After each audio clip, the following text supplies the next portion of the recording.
Okay, this broke off yesterday. This is your freshwater drain. I actually went back on the road and found it. Miracle, I don't know how I did, but it's just a piece of PEX pipe. And apparently over 18,000 miles, it just snapped off here. So you can take this and unscrew it.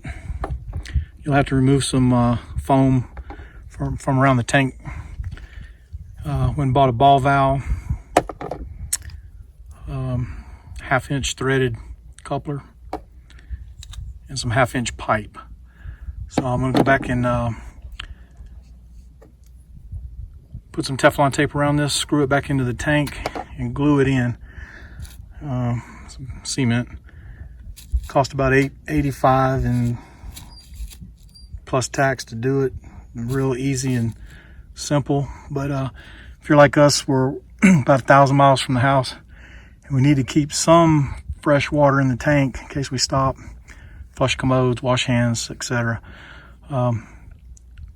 That's about it. I won't show the install. I'll show you the after. Very simple fix, but it happens.